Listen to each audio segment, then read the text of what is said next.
Leilu Nishmat, Maya Mirei, Bat, Léa Janet, Rivka Bat Gamra, les Rifouach Lema aussi de Henri, non, Hersh Ben Bella, Baruch Ben Chayaninet, et comment il s'appelle déjà? Arbel Bat Miriam. Alors, moi j'ai ma sœur Yakot, Claudine Bat et Viviane. Yakot, Claudine Bat et Viviane. Les Rifouach Lema. Et Milka Bat Gila. Pardon? Milka Bat Gila, les Rifouach Lema. Ok, donc, maintenant on arrive, donc en fait ça va être le dernier cours du Seif E, donc on est toujours dans le Siman Shinyutret Seif E, ouais. Donc on va rentrer un petit peu vraiment dans le Mishnah Berurah, c'est-à-dire vraiment dans la halacha. On y arrive, monsieur Ventura, on y arrive. Simplement, pour faire un petit résumé de ce que nous dit le Mishnah Berurah dans le Seif E, il a parlé de plusieurs points et on va les dire Bezrat Hashem brièvement. Donc on a vu évidemment qu'il y a une marloquette entre le Shulchan Aruch et le Rama, d'accord? Donc même dans le Shulchan Aruch, il y a une marloquette, qu'est-ce qu'il pense? C'est-à-dire qu'au début, il nous ramène la plus grande Khumra, c'est-à-dire la chita du Smag, du Ereim, qui pense que non seulement, eh bien, il y a un bichoul après une slia, c'est-à-dire, ou bien alors il y a une slia après un bichoul, c'est qu'on n'a pas le droit de changer le style de bichoul. Nous on sait que en bichoul achar bichoul, mais lorsque maintenant je vais changer la nature, je bouillis, et ensuite je veux, après avoir bouilli, je veux le griller, ou inversement. Est-ce que c'est autorisé ou pas? Selon le Ereim, c'est strictement interdit. C'est strictement interdit. Non seulement cela, mais en plus, le Ereim il rajoute que par exemple du pain qui finalement a été cuit sans eau, je n'ai pas le droit de le mettre évidemment dans un klirishon, mais en plus, je n'ai pas le droit de le mettre dans un klisheni, dans la mesure où le pain il est considéré comme étant kalé à bichoul. Donc on a deux khumrot selon le Ereim. Grand 1, eh bien, il y a une slia après un bichoul, et il y a une bichoul après une slia. Et grand 2, eh bien, il y a ce problème de pour le pain, ou en tout cas tout ce qui est calé à bichoul, eh bien je le considère que même dans un klisheni ça sera interdit. Donc du pain, je n'aurai pas le droit de le mettre dans deux klisheni, comme nous dit le Taz, c'est comme ça que le Mishnah Berurah il tranche que le tchoulent qui est quelque chose de liquide. Bon, il y en a qui sont pâteux, il y en a qui sont liquides, mais si maintenant le tchoulent, d'accord, ou en tout cas la dafina, eh bien bon, ça ne change pas qu'elle soit liquide ou pas, hein. Mais en tout cas, si elle est liquide, admettons qu'elle soit liquide, alors je n'ai pas le droit de mettre le pain, même dans un klisheni, selon les Ashkenazim, parce que les Ashkenazim, eh bien, ils sont mahmirim, d'accord, le Yiriim, et c'est évidemment le stam, le premier, pardon, pas le stam, c'est la première vision que le Shulchan Aruch nous ramène. Il nous ramène Yeshomrim kol smag, d'accord, et c'est comme ça que le Shulchan Aruch, lechatrila, eh bien, il tranche à la maaseh. Donc les Ashkenazim n'ont pas le droit de tremper le pain dans un klisheni qui est brûlant. Évidemment. C'est-à-dire que je prends maintenant, il y a la dafina, ou alors j'ai une soupe de bouillon, j'ai une soupe de poulet, un bouillon de poulet, maintenant je le verse dans une casserole, dans un bol, je n'ai pas le droit, selon les Ashkenazim, je n'ai pas le droit de mettre le pain dans le bouillon. Ça c'est halakha le maaseh. Même pas sur la plata, je veux dire à table pour manger. Même à table, même le klisheni. Oui, ça c'est pour Pessah. C'est pour Pessah. C'est la même chose. Oui, mais ça c'est autre chose. Le Pessah c'est à cause d'un problème de Hametz, ici c'est un problème de bichoul. Oui, monsieur. Maintenant, ouais, donc ça c'est selon les Ashkenazim, les Khatrila. C'est la raison pour c'est la raison pour laquelle on voit aussi à la Khalé Maaseh, on sait que par exemple, le café il a été afouille, c'est-à-dire qu'il a été cuit sans eau le café. Le café ensuite, messieurs, on se perd. Le café, quand maintenant je prends et je vais mettre, donc même si maintenant je mets dans un klisheni, c'est-à-dire qu'il y a la bouilloire, je mets dans un klisheni, c'est un klisheni. Selon les Ashkenazim, je n'ai pas le droit de mettre le café. Pourquoi? Parce que ça s'appelle qu'il y a un bichoul après une slia. D'accord? Et donc du coup, on ne boit pas de café. Les Ashkenazim, ils ne boivent pas de café le Shabbat, ça c'est connu. C'est connu le khatrila. Hein? Oui, si on le fait en avance, évidemment. Bon, c'est un peu compliqué, mais si on le fait en avance, évidemment, ça sera autorisé. Ouais, pareil pour le thé, on avait vu dans le Seif d'avant, on peut le faire le thé, d'accord, en préparant le petit essence, ça c'est pour tout le monde, d'accord, c'est pour tout le monde. Tous les Ashkenazim? Le Rama. Oui, tous les Ashkenazim. Maintenant, les Khatrila lui dit c'est les Khatrila. Il dit le bonhomme il peut pas sans son café, etc. On pourrait te mettre que dans le Klisheni. Alors d'abord il met l'eau et ensuite il met le café. Mais c'est qu'un Bedi Eved. D'accord. Les Khatrila c'est à source selon les Ashkenazim. Les Sfaradim, eh bien c'est beaucoup plus calme.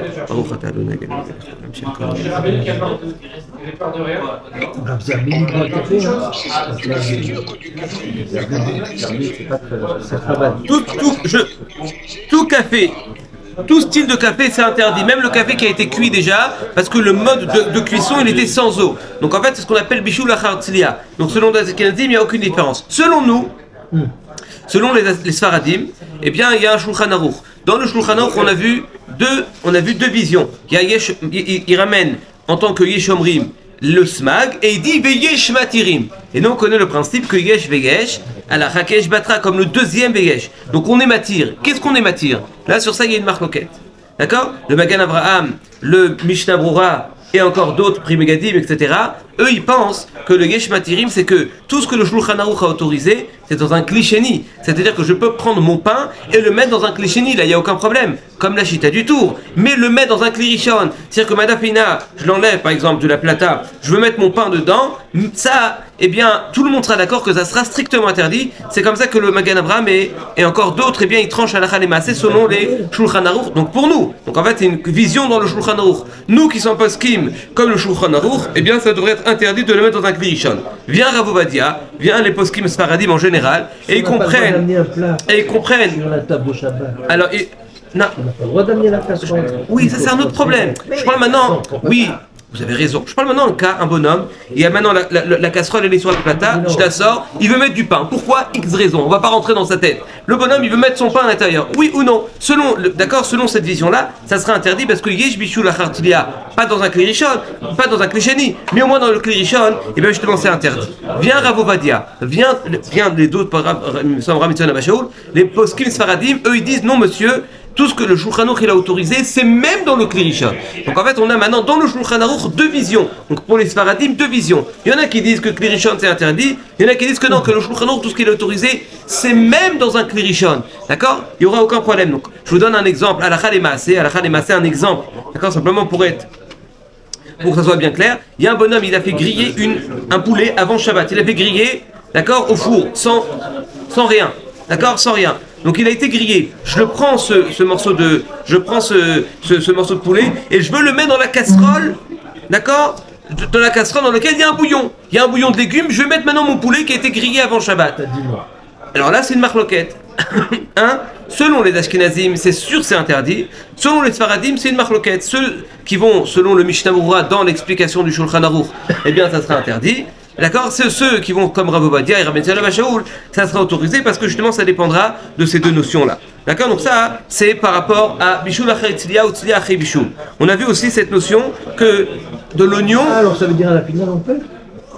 À la Khalemase, on peut, il y a sur qui s'appuyer. On peut s'appuyer sur Rav Ovadia, effectivement. Moi je ramène toutes les chitotes. D'accord? Après chacun fait ce qu'il veut. Moi je ramène toutes les chitotes. Pareil, ouais. Le couscous, on peut dire que c'est un bichou.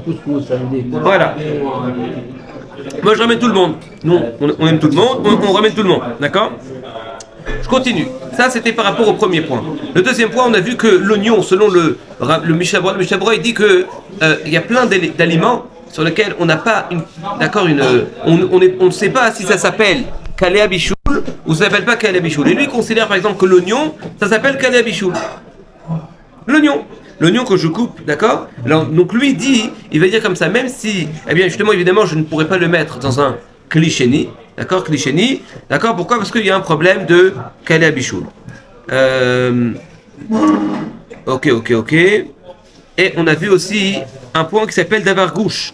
Davar Gouche, on avait vu dans Issur Ve'eter, c'était une marloquette entre le Shulchan Aruch et le Rama, et le Taz, il me semble, d'une part, et d'autre part, le Issur Ve'eter Aroch, le Maharshal et le Shach.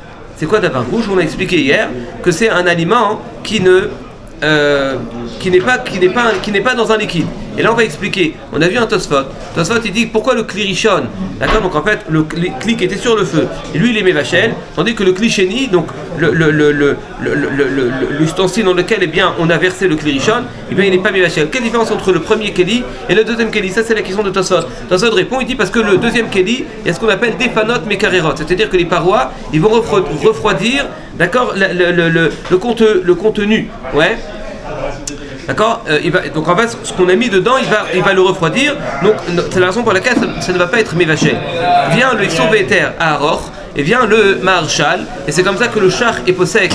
D'accord, dans Yoredea, d'accord, dans Isson Véter, et bien eux ils disent, ça c'est seulement lorsque maintenant c'est un liquide, où le liquide fait la relation entre, d'accord, entre toute la paroi, d'accord, toutes les parois du Keli et l'aliment qui se trouve à l'intérieur. Mais si maintenant j'ai un davar gouche, par exemple, merci pour l'exemple, d'accord, j'ai ce magnifique croissant, d'accord, regardez ce magnifique croissant, il a un rapport avec le Keli Sheni que à l'endroit où il le touche. Mais il n'a pas un contact avec avec tout ça, d'accord, il a un contact qui est extrêmement limité. Quand maintenant c'est un liquide, alors là le liquide il fait une relation entre tout ça, entre même ici, il y a un rapport entre là et là, d'accord, par le biais du liquide. Donc en fait il y a une relation avec tout le Keli Sheni. Là je peux considérer que le Keli Sheni, eh bien il refroidit l'aliment. Mais lorsque maintenant, eh bien c'est un davar gouche, c'est-à-dire que c'est quelque chose qui est sec, donc c'est quelque chose qui est sec, donc il a un contact que très limité, que ici, que en bas. Là, on va pas dire que le Kli Sheni n'est pas Mevachel, et donc du coup, dans davar gouche, c'est pas justement le Kli Rishon, il va être Mevachel. Alors on a expliqué hier, d'accord, que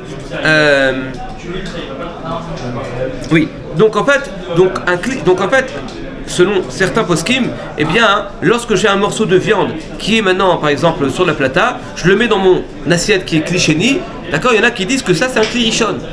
Ne pense pas que c'est un Kli Sheni. Le Kli Sheni, c'est seulement lorsque maintenant il y a du marak, c'est-à-dire qu'il y a un liquide. Mais lorsque maintenant c'est quelque chose qui est tout seul, un morceau de viande au milieu de l'assiette, là, les coulées, là, alors selon ces chitotes-là, comme on a expliqué sur Véter, Maharshal, Char, eh bien ça sera considéré comme étant Kli Rishon. Le Shulchan Aruch, d'accord, et évidemment le Taz, même le Rama, d'accord, dans Yoredea, ils sont Mekilim, ils disent qu'il n'y a pas d'avar gouche. Donc les Sfaradim n'ont pas cette notion de davar gouche, Rav Ovadia, etc., et la majorité des poskim, ils disent qu'il n'y a pas de davar gouche, tandis que les Ashkenazim, ils sont Mahmirim davar gouche. Alors il faut que vous sachiez que même la notion de davar gouche, c'est une marloquette entre les poskim.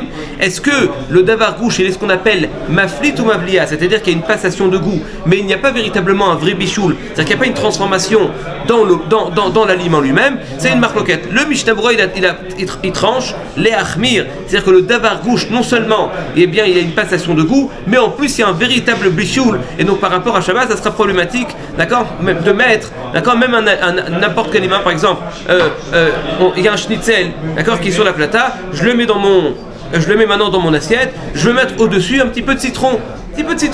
Alors, si on pose la question, d'accord, au poskim Sfaradim, ils vont vous dire, bah ça va, c'est Kli Sheni et non Mevachel, donc il n'y a aucun problème de mettre mon citron dessus, donc je peux très bien mettre un petit peu de citron sur le schnitzel pour ceux qui aiment, d'accord, j'invente, chacun fait sa popote, chacun fait son couscous, nous dit Aaron, d'accord, chacun sa popote, d'accord, donc là ça sera autorisé, mais selon les Ashkenazim, selon en tout cas le Mishnah Berurah qui considère que davar gouche c'est considéré comme étant Kli Rishon, donc là évidemment, ça sera strictement interdit, il y aura même un problème des Horaïta, de mettre, d'accord, un citron sur davar gouche. Donc là c'est par rapport au davar gouche et parce qu'ils considèrent que ça cuit le produit.